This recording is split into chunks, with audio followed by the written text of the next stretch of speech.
война. Наверное, никто никогда так и не узнает всей правды о том, что мы сделали, чтобы приблизить победу. Меня это не печалит. Чем меньше известно, тем лучше мы справились со своим делом. Это случилось в июне 1944 года. Страны антигитлеровской коалиции приготовились нанести последний, самый мощный удар по Германии и положить конец войне. На востоке войска Первого Украинского фронта должны были со дня на день начать наступление, чтобы, наконец, вытеснить немцев с территории Советского Союза. Казалось, что уже ничто не сможет остановить нашу армию. Тогда и началась вся эта история.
Глянь, он сам руки складывает.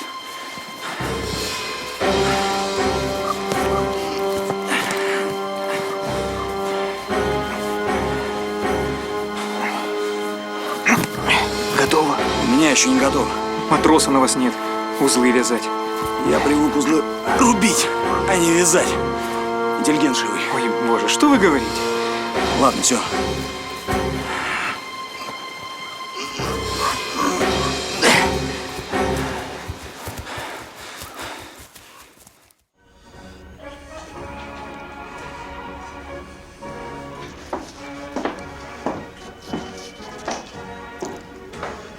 Возьми, пожалуйста. Спасибо.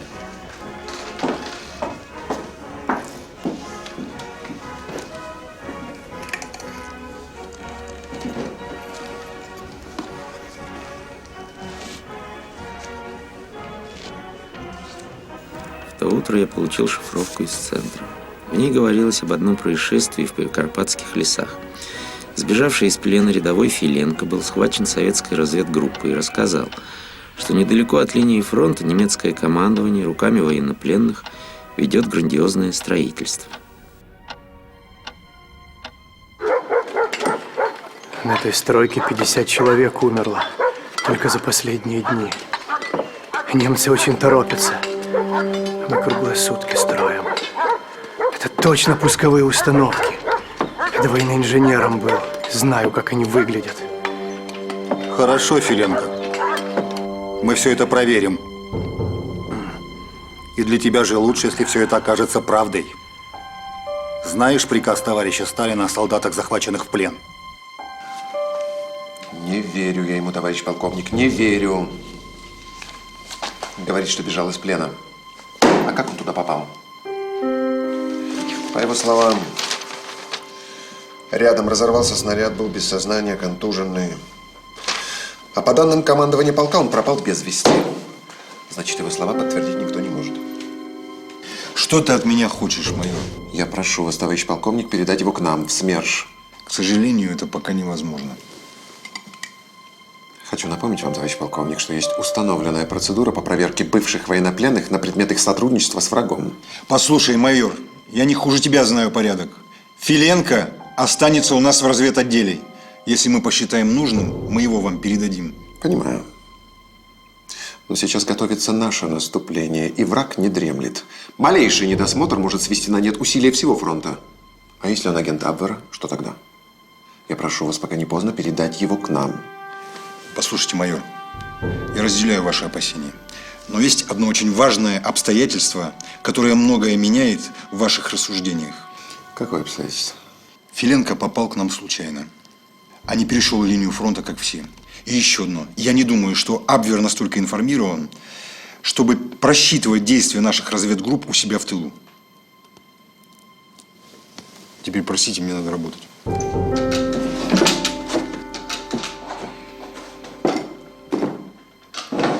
Хорошо.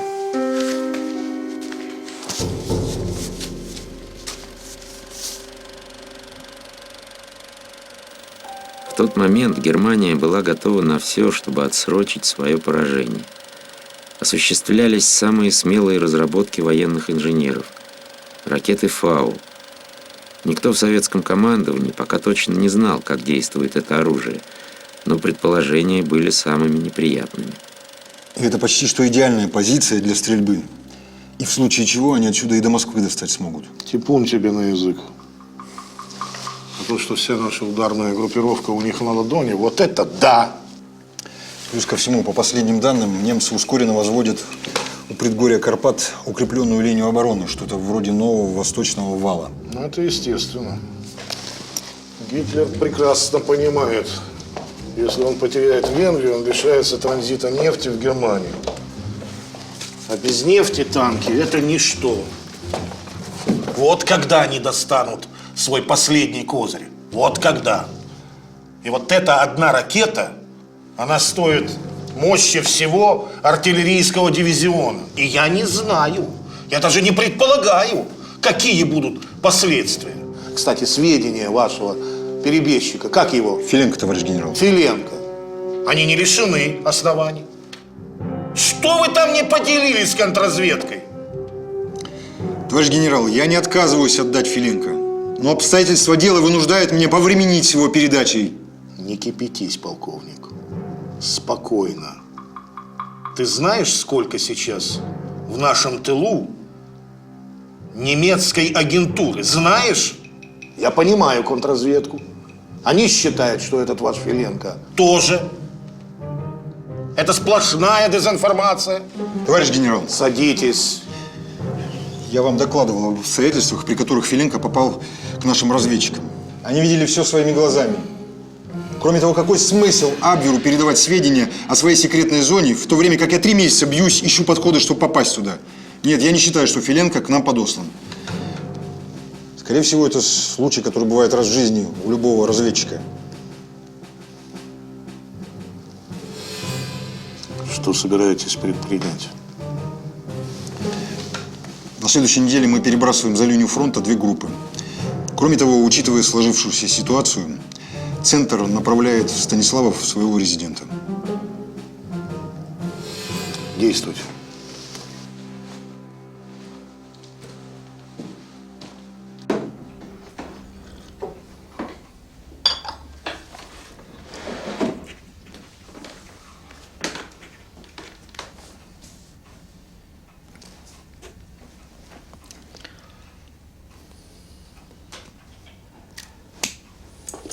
Ты уже закончил?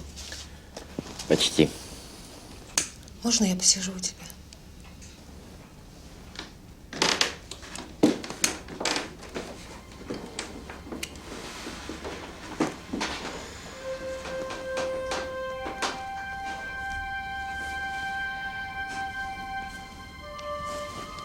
Ну что ты так смотришь? Что опять случилось? У меня такое чувство, что ты скоро уедешь. Работа такая. Я все время в разъездах. Я не об этом. Ты уедешь куда-то далеко. И очень надолго. Никуда не хотелось ехать. Фронт был так далеко. И мне иногда казалось, что война пройдет мимо и закончится сама собой.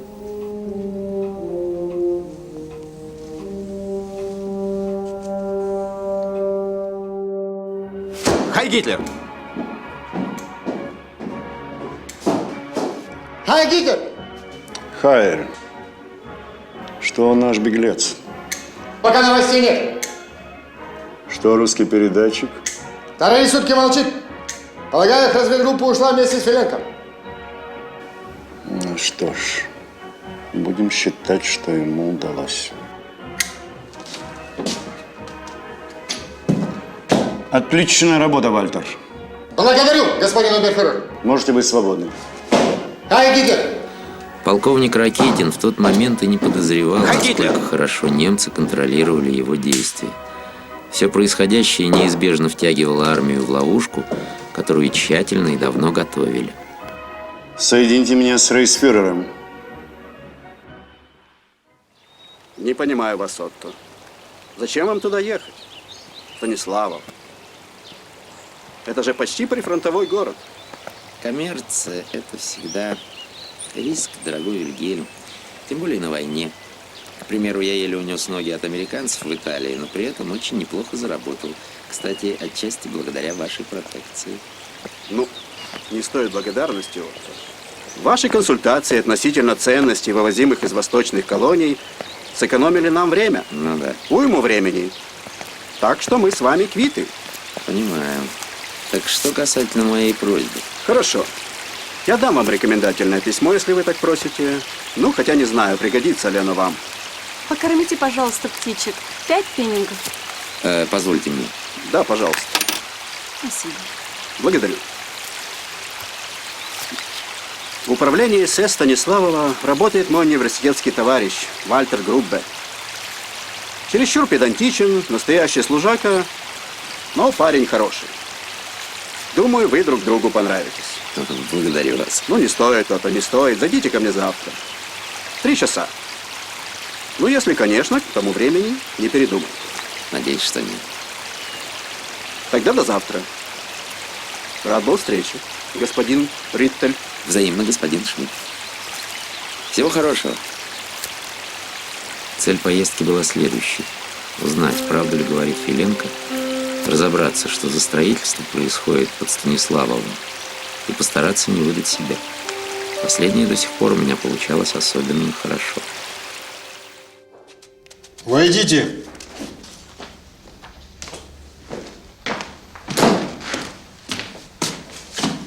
Товарищ полковник, старший лейтенант Ревенко по вашему приказанию прибыл. Младший лейтенант Савчук по вашему приказанию прибыла.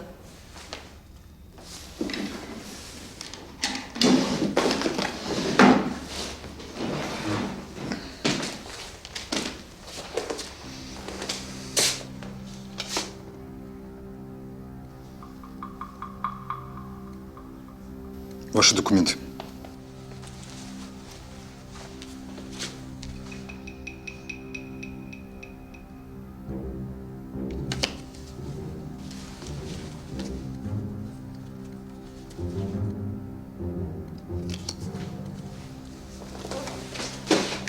Прошу, присаживайтесь.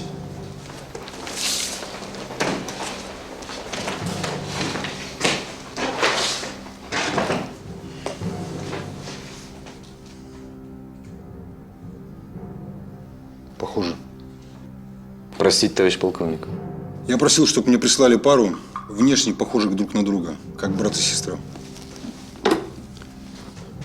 Пригласите ко мне капитана Алехина. Как добрались? Спасибо, неплохо. На подлете немного поболтала. Гроза. Большой товарищ полковник. Садись.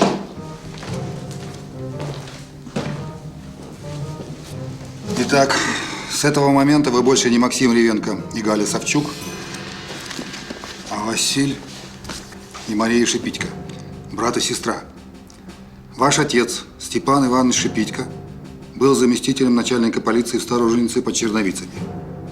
Он погиб от рук партизан во время наступления советских войск. Вам удалось бежать в немецкую зону оккупации. Вы разыскиваете своего дядю Шипитько Петра Ивановича, который, по данным отца, еще в 41-м обосновался в районе Станиславова. Дядя занимается частной торговлей. Теперь главное. В 20 километрах от Станиславова немцы развернули строительство крупного военного объекта. Предположительно, стартовая площадка для ракет «Фау». Командование фронта поручило нам выяснить как можно больше об этом объекте. Фаза его строительства, где именно находится, в каком виде завозятся ракеты, их количество и кто их обслуживает. Задача ясна? Так точно. Так точно. Да, еще. Как у вас с немецким языком? Довольно сносно. Это хорошо. Но ни при каких обстоятельствах не показывайте этого. По легенде, вы работали в офицерской столовой, и ваш словарный запас должен быть ограничен сферой обслуживания. Ясно. Детали обсудите с капитаном Алехиным. На подготовку 3 суток. Идите. Есть. Есть.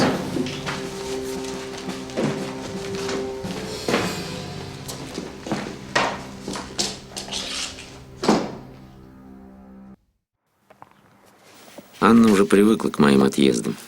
Думаю, что в этот раз она не хотела меня отпускать, что-то ее беспокоило. Но она так ничего и не сказала. Аня, когда я вернусь, мы с тобой обязательно съездим куда-нибудь вдвоем, только ты и я. Хорошо? Ты обещаешь? Конечно, обещаю.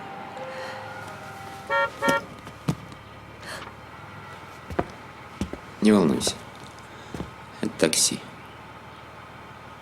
Прости, ты не видела мои часы? Вот они.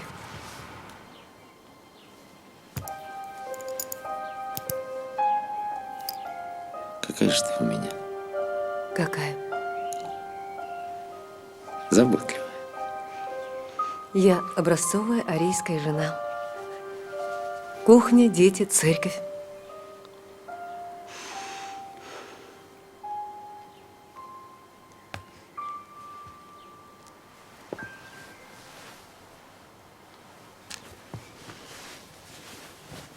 Я провожу тебя. Не надо. Пусть со стороны это выглядит, как будто я уезжаю на пару дней.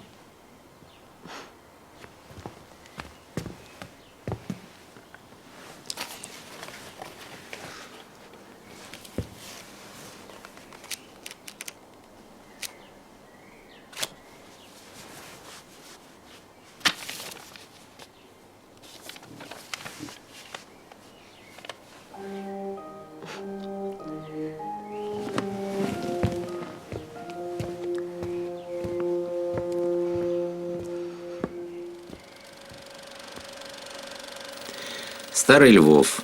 Город-крепость, почти не тронутый временем и войной. Такой же, будто 300 лет назад.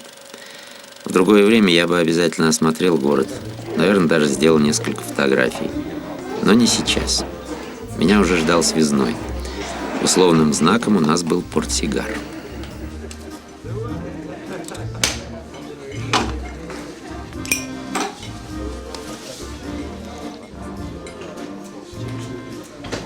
Один коньяк, пожалуйста.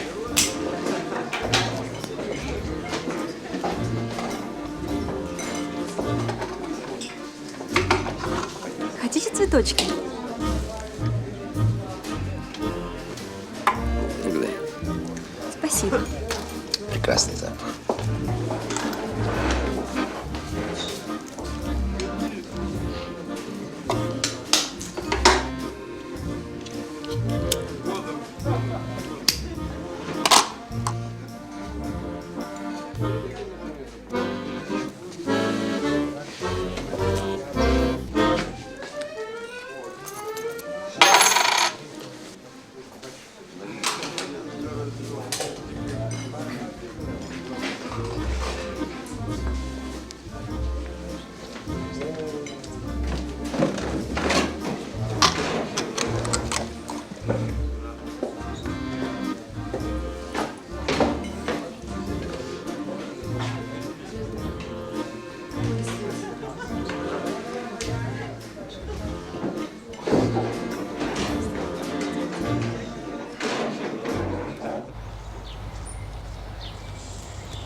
не знаете, где здесь объявление о продаже недвижимости?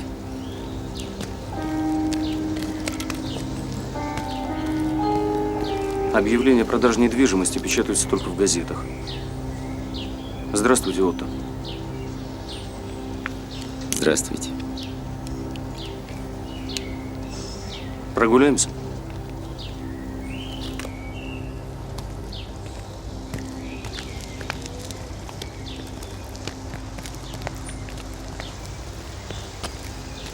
А откуда эти сведения? Есть показания бывшего военнопленного, который работал в этой зоне на строительстве узкоколейки. Кроме того, мы еще в январе получили данные о том, что на второй квартал из Пинемюнде на Западную Украину заказано 34 транспортных эшелона. Конечным пунктом всех этих транспортных документов стоит Станислав. Так что попробуйте начать с этого. Далее, руководство направляет новую группу. Дело в том, что наша агентура в Станиславе провалена. Выжила только радистка, и опять-таки не исключено, что она находится под наблюдением гестапо. Ну так и что со связью? Резервная рация находится по адресу Зерштрассе 23. Еще раз. Зерштрассе 23. Это антикварный магазин. Владелец Богдан Виткович. Ну что, на данный момент у меня все. Не смею задерживать. Удачи. Спасибо. Угу.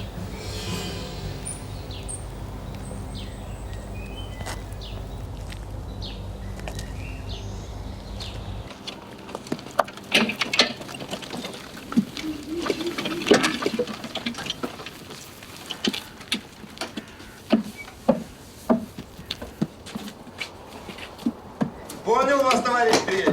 Понял. Все, конец связи. Принимай гостей. Ну, заждались вас. Милостью прошу к нашему шалашу. Вот так вот мы и живем. Скромно, как и подобает войсковой разведке. Может, чайку с дороги? Чай подождет, сначала дело. Как обстоит дело на участке прохода? Все спокойно. Вчера ходили на ту сторону, проверяли метки. Вроде все на месте. Командир разведгруппы. Для вас, товарищ Шалый. Можно сказать, ваш ангел-хранитель на то время, пока вы не доберетесь до места назначения.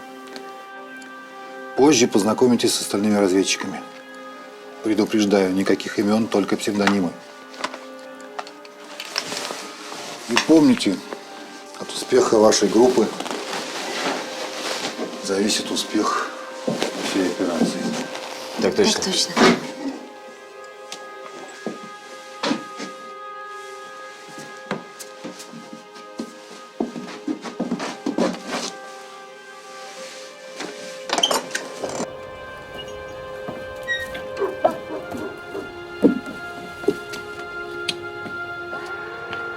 Трогай.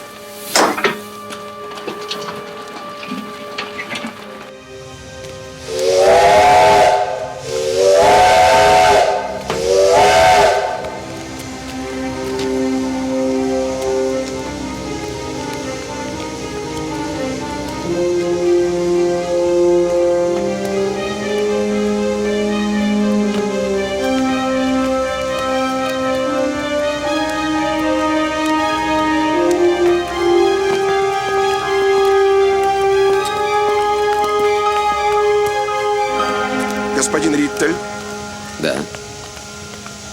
попрошу ваш чемодан. Простите. Следуйте за мной.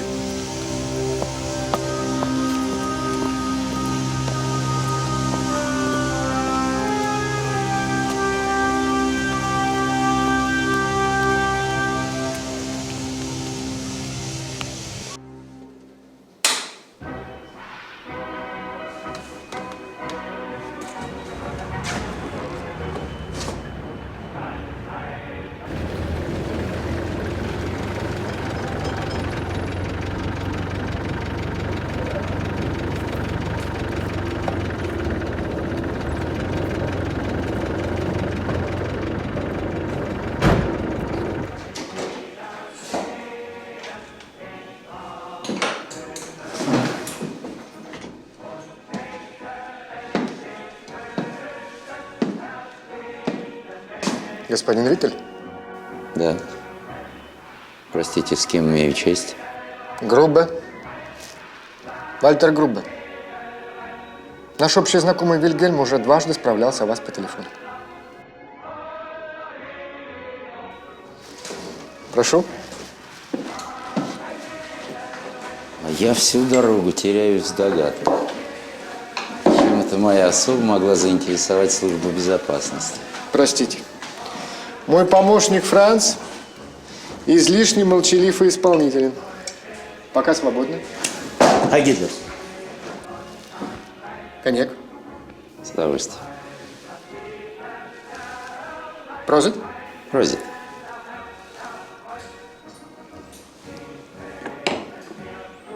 Вы к нам надолго? Как пойдут дела? Вильгельм сказал, что собираетесь искать какой-то клад. Это правда? Простите. Видите ли, господин Груббе,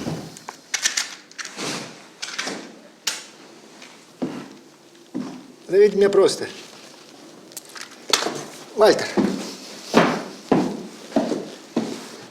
видите ли, Вальтер, речь не идет, собственно, о кладе. Это коллекция некого антиквара Зигмунда Зелинского. Так, фамильное серебро. Вы уже знаете, где остановитесь? Здесь есть вполне приличные отели. Располагайте Францем, он все устроит. Дело в том, что я не очень люблю отели. Скажите, можно найти приличную квартиру или дом? Вполне. И недорого. Но я все же рекомендовал бы вам наш офицерский отель. Хорошая кухня и безопасно. Спасибо. Я обязательно воспользуюсь вашим советом. Скажите, что вы делаете сегодня вечером? Может быть, поужинаем вместе? Сегодня я занят. А завтра с удовольствием послушаю последние немецкие новости.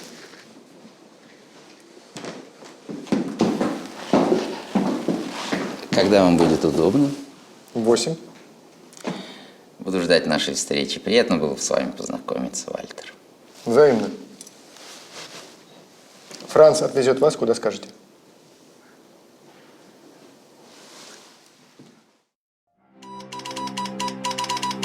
Нужно всегда помнить, что разведкой занимаешься не только ты, но и твой противник. И оставалось только гадать, кто в штабе советского командования посылал сведения для Груббе и что ему было известно.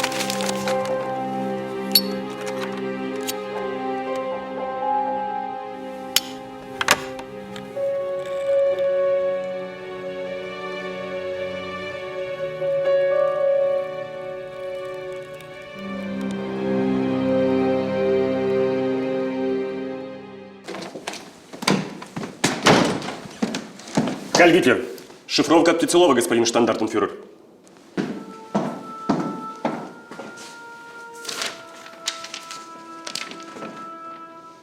Свободно. Хайль Гитлер. Посылка доставлена по адресу. Ждите гостей. Птицелов.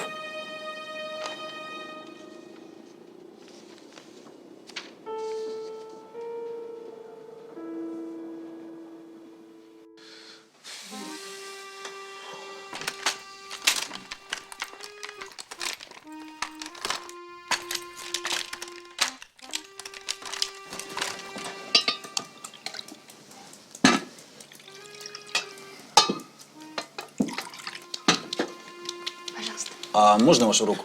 Спасибо. На секундочку. О, хорошо. Филин, нужны? Зачем? А вы мне доверяете? Господи! Ловкость рук и никакого мошенничества. Никакого мошенничества. Он в прошлый раз у меня часы попросил, дунул, и нет часов. Жулик ты, Чика. Филин, я не жулик, я фокусник. А фокусы могут иногда не получаться. Понял? Я тебе говорил, не связывайся с ним. Он у одного капитана из саперного батальона так часы поменял. Так тот его хотел под трибунал отдать. Джель не успел, подорвался на мине. Не жалко. А так бы, товарищ Чика, показывали бы вы свои фокусы где-нибудь в штрафбате. В каком штрафбате? Я ему сразу сказал, это фокус, может не получиться. Не, ну с часами у тебя все время получается. Я же говорю, жулик ты, Чика. Как тебя вообще в разведку взяли? Часы верни! А в разведку меня взяли, Филин. Потому что я фартовый, понял? Да. Ну, а если мне фартит, то и всем нам фартить будет. Ух ты! Правильно, Рыжий? Простите, что вы говорите? Да ничего такого. Ты наушники слушай, да в рацию смотри. Можно вашу руку? Спасибо. Вот здесь, за холмом, резко поворачивайте налево, метров 500, и вы у цели. Это что за хутор? Горенки. Вам туда лучше не соваться. Можно к вам? Да, конечно. Заходите, садитесь. Здесь посты. Полиция, жандармерия. Хорошо, если попадете сразу к немцам. Хуже, если к полицаям. Они, чтобы выслушаться, ни перед чем не останавливаются. Все ясно? Вполне. Ну, славненько.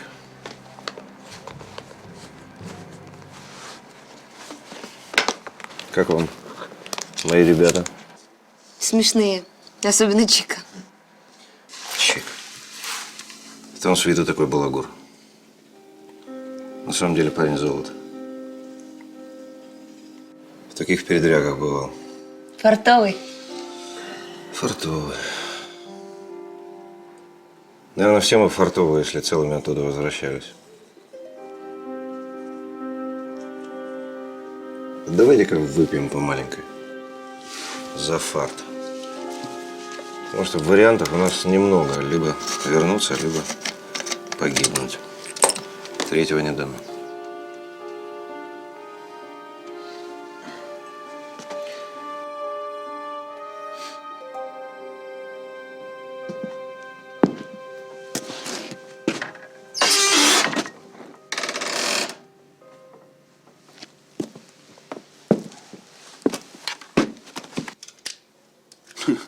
Слышь, фартовый, а автоматы кто за тебя чистить будет, а? Фрицы? Давай, давай. А бриться за тебя кто будет? Фриц?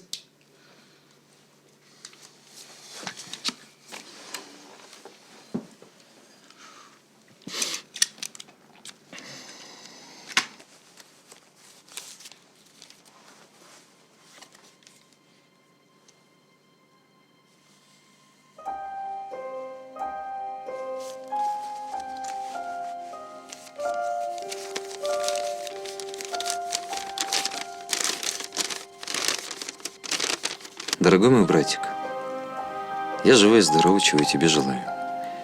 У нас все по-старому. У бабы Нюры коза принесла двойню.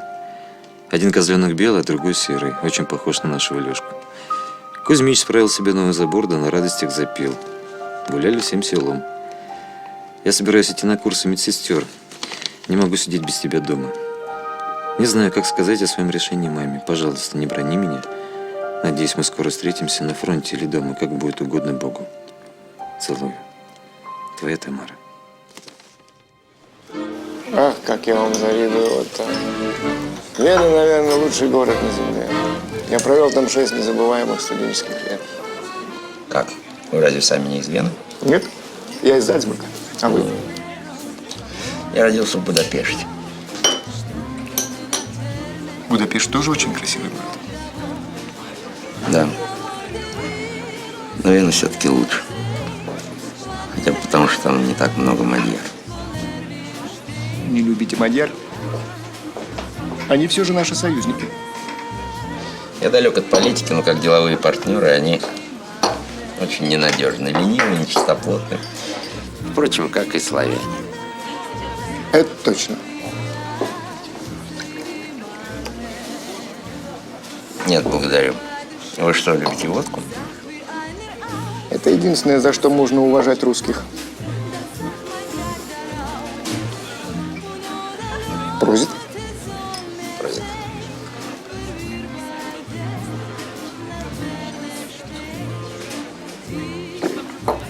А скажите, Вальтер, что фронт отсюда далеко? Всего в каких-нибудь 40 километрах от города. Что вы говорите, неужели так близко? Учтите, у нас тут комендантский час. В лучшем случае попадете в комендатуру. В худшем могут подстрелить или ограбить. Благодарю вас. Уверяю, мне меньше всего хочется быть. Вот и прекрасно. Я рад, что мы так хорошо понимаем друг друга. А по поводу благодарности не стоит. Земляки всегда должны помогать друг другу. Не так ли? Еще водки. С удовольствием. Тем более на улице такая промозглая погода. Да уж, не то что в Сахаре. В Сахаре? Вы служили в Сахаре? С чего вы взяли? Вы носите бороду. Насколько я знаю, в немецкой армии бороду разрешено носить только подводникам или людям, служившим в корпусе Роммеля в Сахаре. Для подводника вы слишком высоки ростом. Остается один вариант. Вы служили у Роммеля в Сахаре. Не люблю об этом вспоминать. Иногда кажется, что фронтовым разведчикам проще. Все-таки с врагами воюют, а не приглашают их в ресторан. Приятного аппетита, Вальтер. Кусок в горло не лезет, когда ужинаешь в компании штандартенфюрера СС.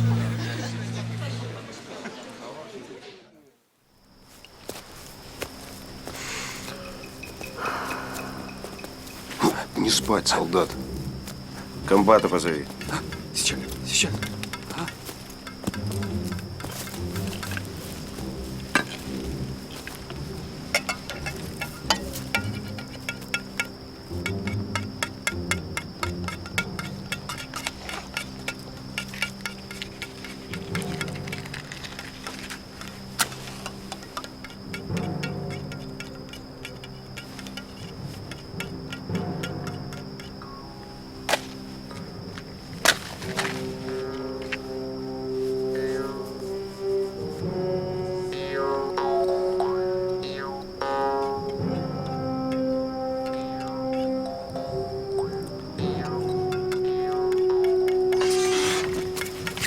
Вольно сидите.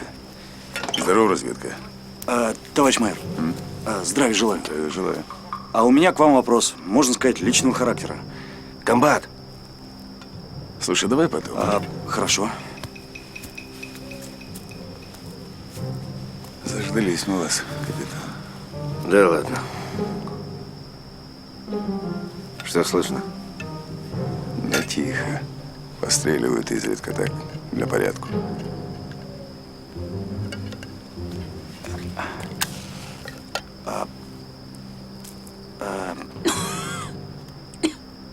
Смотри, а то борода вырастет.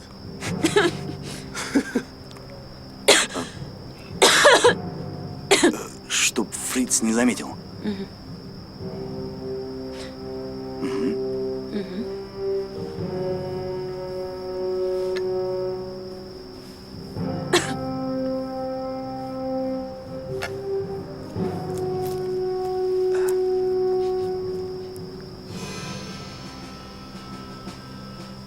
Сверим часы. На твоих сколько?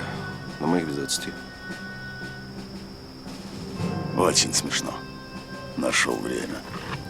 Чекалин! Комбат. Привычка. Так, через 15 минут у них смена караула. Ты че грязная такая? Тихо. Пойдете в середине за матросом. Чика замыкающий. Есть. Не пуха. К черту.